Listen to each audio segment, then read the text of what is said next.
My vengeance ends now.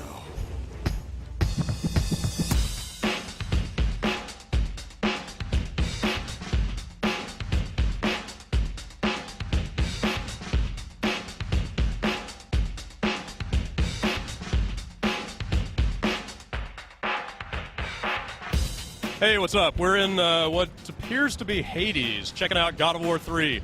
Game's almost out, so that means it's time to talk to the people who made it. First up, I've gone straight to the big cheese. Sir, you are John Haidt. You're the Director of Product Development. How are you doing? I'm doing great. Don't call me the big cheese in front of Zeus, though. That's true, yeah. We got to remember. Call Kratos back over here to present company accepted. take care of him, but yeah, he's relegated to statue down. Right. How much money does it take to make a game like this? Well, it's funny you should ask. We are stamping discs now, so we're effectively done.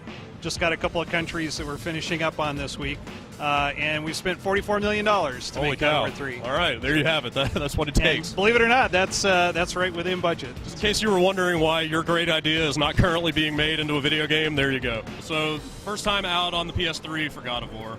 Can you tell us what was the kind of ramp up in team size? I mean, how many people did you have to pile on just to kind of do all the art in this game and get it up and running? Yeah, well, that was kind of the shocker for us. We finished up God of War 2 with roughly 60 people, in the studio, which was more than double God of War 1. Now we finished off God of War 3 with 132 people. Wow. The biggest area that we grew is graphics on the art side. Doing things in high res, and all the movies, everything is done using the same graphic assets. So All in real time, right? super high quality, all real time. And that required a fairly significant investment in artists, doing artwork, and a lot of, everything in the game, is pretty high poly. It took you guys 3 years to get this one out the door. Are we going to see another God of War game on the PS3, or is that just way off in the future? Well, we hope to have another game out on the PS3, and so it's our goal, of course, to take this investment in technology and show it off for the next game. Okay, so maybe now that you've got the kind of technology platform established, it might not take as much effort on that side to get another one done? Or? I don't want to make any commitments as far as Sure. when we'll see another God of War game. Yeah, I mean, we're also capable of doing other Sure. IP, Yeah. and that's something that we may be exercising in the next couple months, next year. Okay. As far as exploring different things. Sure.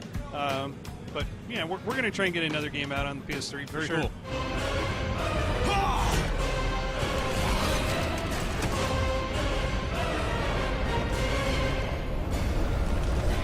All right, now I've got Chris Sutton, the lead environment artist on God of War 3. So you guys have put a lid on this thing. How are you feeling, sir? Are you breathing a sigh of relief? Yeah, we're feeling great. We're just happy it's done, and most importantly, we're happy with the game. Very cool. So having moved to this new hardware, can you give us just kind of a nuts and bolts idea of how you've been able to expand the environmental art, just, in terms of like polygons and environmental effects and the amount of kind of geography you're cramming into memory at one time? Has that really kind of exponentially increased? Yeah, it's just like some of our characters take up more than everything that was loaded before, like on the PS2. Oh. So it opened up a lot of opportunities for us to, push more polygons. Definitely, we have a lot more VRAM, so we can put a lot more textures in the scene, which allows us to really kind of define, if stone should look like stone, metal should look like metal. And then also, we've just we've got a pretty cool lighting system. We can do a lot of dynamic lights, and so we try to make sure the firelights are animating. And so we're finally able to kind of realize the God of War universe in kind of the resolution we wanted to. I've seen some really crazy stuff with like the camera moves. You're pulling camera like what seems like a mile out and then back down on the action. As an environment artist, is that extra challenging, having these ridiculous camera moves and then having to like plan and make sure you've like created environment over here and over here? Yeah, I mean, I love that we're doing that and making the cameras so dynamic, but I'm constantly battling with the camera guys because they'll go and they're like doing this cool camera. I was like, yeah, it's cool. It's whatever's the coolest we kind of try to make happen. So if I from an environment side can accommodate the camera guys, I'll do that. So they do have some respect for how difficult they're making your life? No, none at all. Absolutely not. Yeah.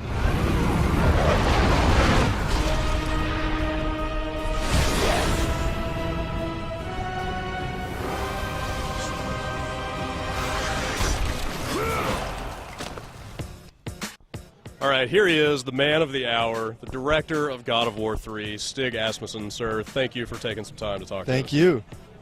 So you have stepped into the directorial role on God of War 3. This is your first time in that position. You've had a couple of illustrious predecessors, David Jaffe and then Cory Barlog.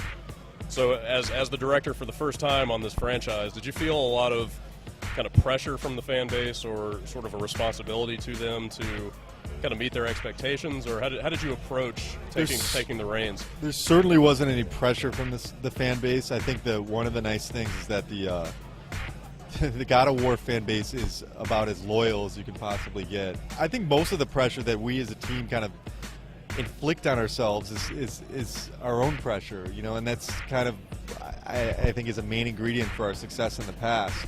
You've got a franchise like this that has mechanics that are very kind of entrenched at this point. There's a certain expectation on the part of the fans.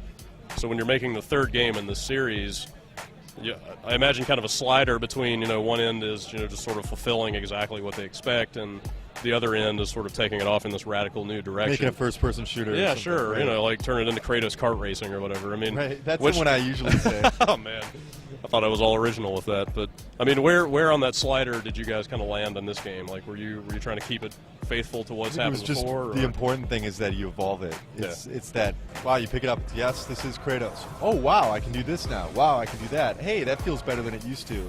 Oh man, I can't believe that, you can actually pick up a guy and do that. Why didn't you do that in the past? Things like that. And it's not just the controls, it's things like the cameras. How does the camera respond to Kratos? How are we viewing him? How are we viewing him during the action? How are we viewing him when we're going through a corridor? When we're on top of a mountain, when we're on a Titan. It's such an important part of the gameplay is what the camera's doing. So I think the key word is evolving.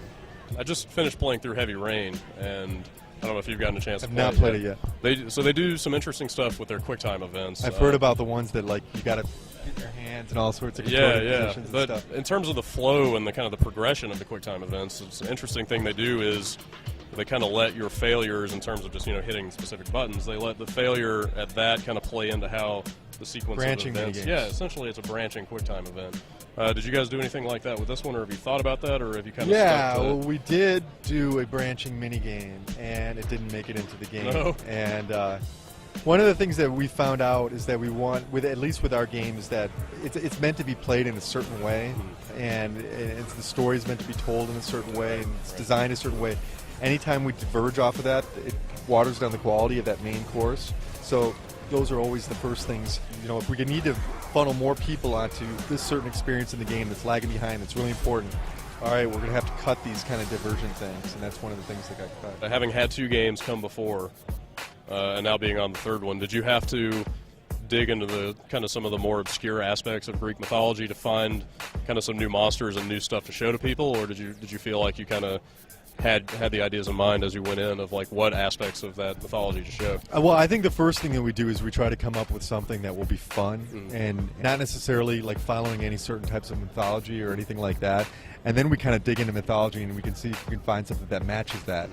Sometimes there'll be something so iconic like the Colossus or something like that. It's well, we got to figure out a way to make this work, and that's not really that hard. It's a giant statue possessed by a god. I mean, it's pretty cool. But we pick and choose at it where it fits our needs, and we turn it up on its head more often than not. So this is basically the end of kind of a 3-game arc for Kratos. This is sort of the end of the initial God of War trilogy. Is this the last we're going to see of that character? Is his story kind of wrapped up with a tidy little bow? Or, do you see kind of a future for him in the God of War series? I'd say it's wrapped up in a tidy little bow, but doesn't mean that we'll never see him again. There's clever ways, creative ways that we could bring him around. But I don't have any idea what that's going to be and if that's going to be. I just kind of, at this point right now, I'm going to take a God of War nap for a little while. Just be glad this one's done and step back a little bit. Yeah, exactly. Okay, so I guess I probably shouldn't ask if you see any room for kind of other God of War games with other characters Well, as absolutely, the focus. Or? Absolutely there is. There's all sorts of neat things that you can do with this franchise and with the stories and the characters and the personalities. But are there any plans right now? No. For your sake, I hope it's a while before you ship another game. Cool. Because it seems like you could use a little time off. Yeah. So I'm going to let you get on to that. Thanks for taking the time to talk to us. Yeah, thank you. And congrats on getting the game out the door. Cool. Thanks, man. Thanks.